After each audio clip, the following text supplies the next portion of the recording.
Welcome to today's podcast from Nursing Process to Clinical Judgment. I'm your host, Nurse Eades. And in today's episode, we're going to look into the transition from the nursing process to clinical judgment and the clinical judgment model and how it has transformed the way nurses approach patient care and how it's going to affect the questions that you might see on the NCLEX. So, to begin, the nursing process is something that has really been for a long time the foundation of the nursing practice. It guides nurses through a really good systematic framework of engaging in assessment, diagnosis, planning, intervention, and outcome evaluation.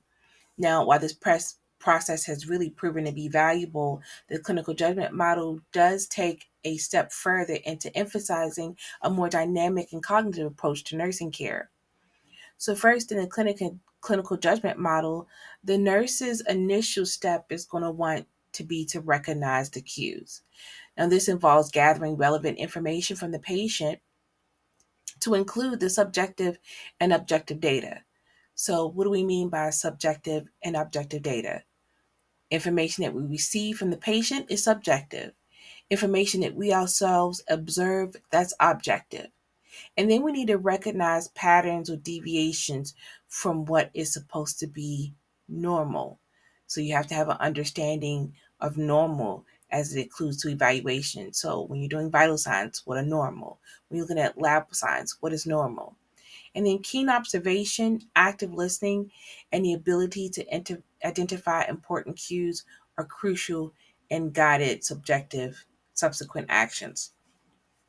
So after you recognize the cues, the nurse proceeds to analyze them. Then this step requires interpreting that information and synthesizing the data that you collected, and then considering what the potential causes might be or contributing factors to that condition. Is it an illness? Is it medication? And then critically think and reasoning comes into play that helps that student nurse to make sense of that information and then identifying what the underlying issue may be. Now, once the cues have been analyzed, the nurse moves on to prioritizing hypothesis. And I really do like this because before there was that struggle as a student um, when I was in a nursing program to go, we don't diagnose, but hypothesizing what might be going on is something that we can do. So, based on the valuable information that you have, what you observed, what you collected from the patient, you're going to begin to start generating a list of potential diagnoses or problems that may be explaining what's going on with your patient.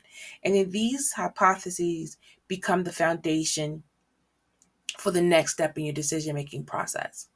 So, one of the things that we end up talking about is the ABCs, the S, and the DEF. And that's another podcast. So next comes that generation of solutions. That's when you've looked at, you've analyzed, you prioritize what is important. What should my attention be focusing on? And then from there, you're going to generate a solution. What are you going to do for that patient?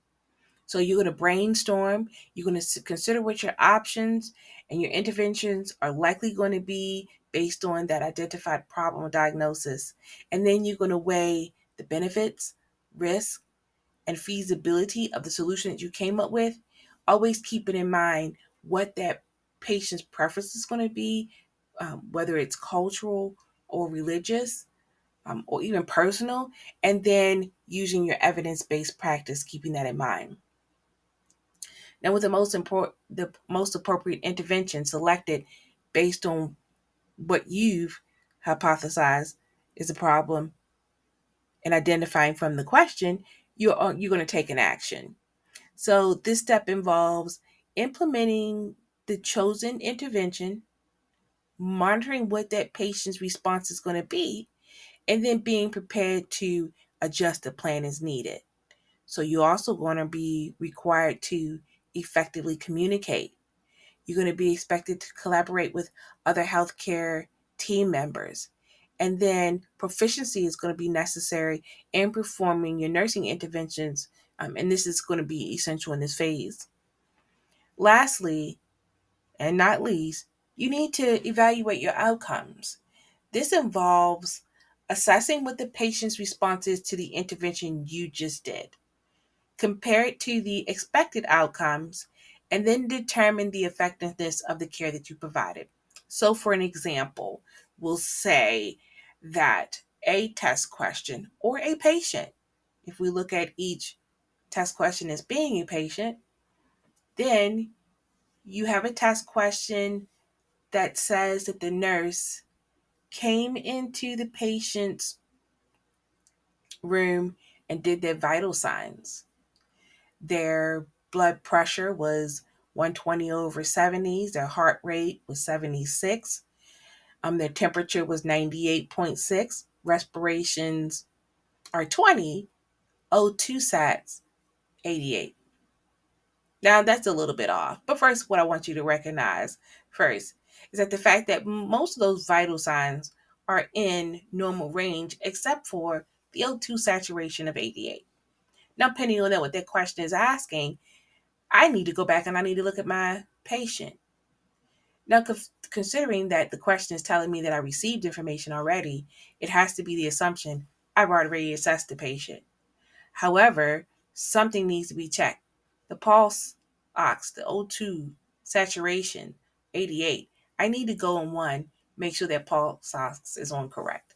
Make sure that reading is correct. If that reading is correct, then my priority would be they need oxygen and then I need to fix it. And so, what am I most likely going to do? I'm going to do something that's going to help the patient improve oxygenation.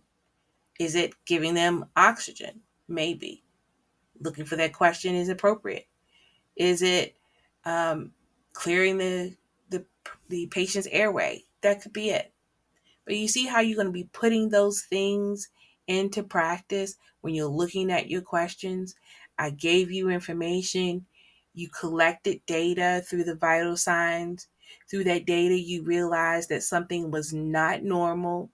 So after um, looking at your potential hypothetical diagnosis, you realize, or from your hypotheses you realize, hey, this is a problem. I've confirmed that their O2 sats is low. I need to do something. I've generated a solution. The solution is to give them 2 liters of oxygen. Now, when I give them 2 liters of oxygen, is that the most appropriate intervention I could have done based on the options provided? And if that is, am I evaluating the outcome?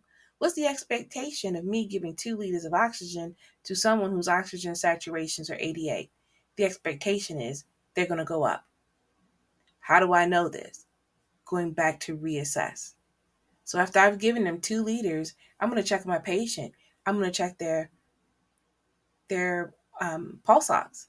And if their oxygen saturation has not improved, then I need to reevaluate. You see how that works? I hope you do.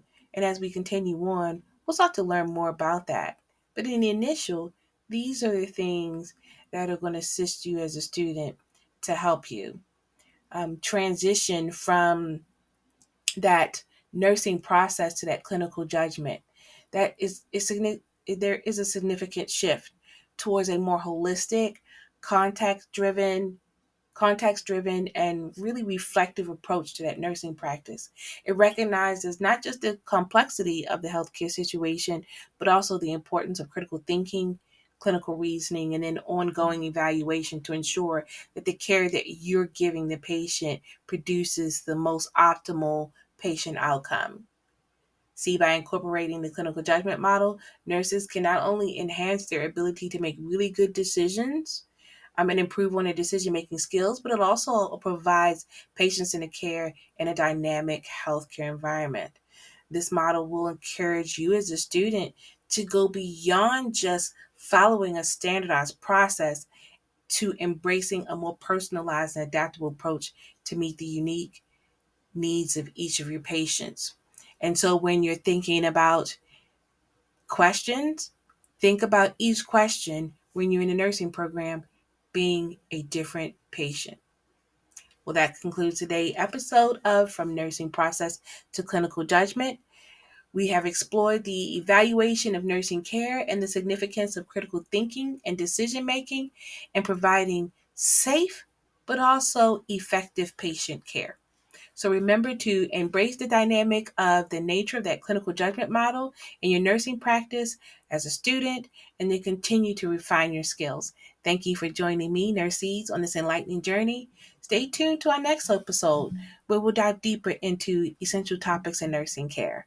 And as always, subscribe to my podcast and make sure that you're staying close to your institutional instructions.